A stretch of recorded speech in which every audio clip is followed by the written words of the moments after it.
Sunday, 1 p.m. games, Lions at Packers. Why don't we start with you, Ted? It'll be interesting to me to see how the Packers approach this game, knowing that they have home field clinched. Just seeing in comments I see out of Aaron Rodgers and see out of McCarthy, the head coach, is that I think, even though they don't have the chance to go undefeated, I think they still want to go 15-1. I feel like they want to keep a rhythm. I don't feel like they buy into this resting players. They want to go in fine-tuned. They know they're going to have a week off coming up next week, first round of the playoffs, bye week. They're going to want to come in with a rhythm passing game and everything like that. I like the Packers to win this game for that reason. Both of these teams have clinched playoff spots. Lions, of course, have a chance to jump over Atlanta if Tampa Bay beats Atlanta. But I think the Packers want to establish that dominance, go into the playoffs feeling really good about themselves. Aaron Rodgers, I think he wants to, maybe cement the MVP, possibly, because you got Drew Brees really pushing him now. Maybe he wants to go over that Marino record mark if he has a really good passing game in this one. So I like the Packers to kind of assert their dominance as, we are the heavyweights here. What do you think, A-Rod? Also, we thought about, mentioned resting players. This might be Green Bay's chance to actually break in hurt players, injured players. Chad Clifton, their all-pro left tackle, has been practicing this week. They want him to play against Detroit this Sunday and get him ready for the postseason run. He's been practicing at about maybe 60 to 70% in practice. They want to get him some snaps on Sunday. So look out for that matchup. Of course, we have the 3 hurt linemen. You've got Balaga, as well as their other lineman. I can't think of his name right now, but their offensive line was a question in the last couple weeks. And breaking Clifton in this weekend is going to be a huge factor for them going forward in the postseason. I agree with Tad. They want to keep that offensive rhythm going because it is heavily reliant upon their passing attack. And they really want to be that hottest team going into the postseason, especially with a bye week clinch. They want to have something to build off going into the bye week, and then, of course, their home playoff game against whoever comes out of the wild card weekend. And for that reason, I think Green Bay is going to win this game in Lambeau Field. I just think Detroit, they're too heavily reliant upon their passing attack. And as good as their defense can play at times, their pass rush, I'm really worried about their secondary. But if there was ever a game to sit Aaron Rodgers, wouldn't it be this game? You've got nothing to play for, and you've got guys like Ndamukong Suh trying very, very hard to break your leg.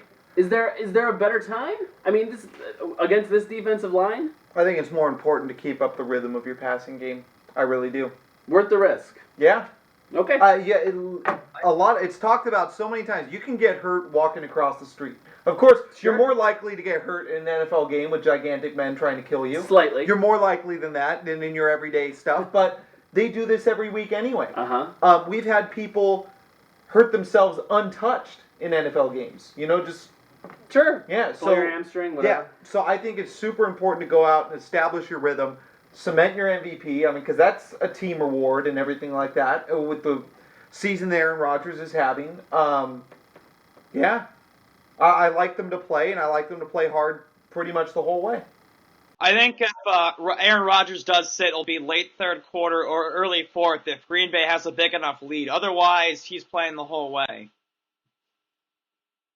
Well, we'll see what happens here. I think you're right. Well, I think you're right. I think you might be right, but what does that mean? I mean, because I think this game is going to be close in the third quarter.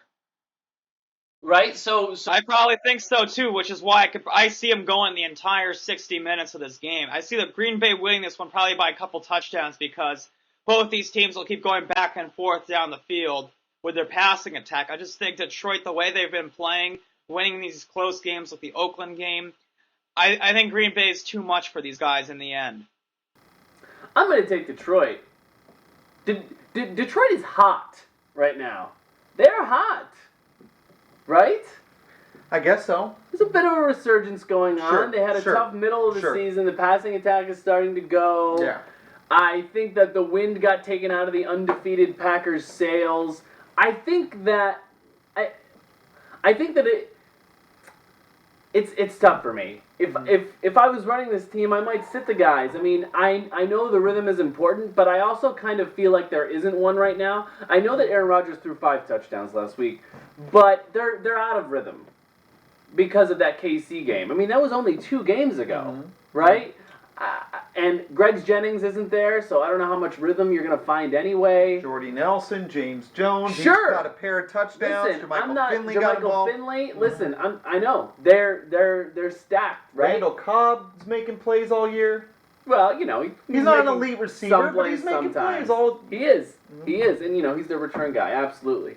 I'm going to take the Lions in an upset here. I don't feel great about it. But Now, are you taking the Lions because maybe in the fourth quarter they say, "Hey, Aaron, you know we don't have anything to gain. Why don't you have a seat?" No, that won't happen. Okay. I'm taking the Lions. You're because taking the Lions beating the Packers full strength, or playing all their players that are available. I don't think that Green Bay is going to come into this game saying we need to win.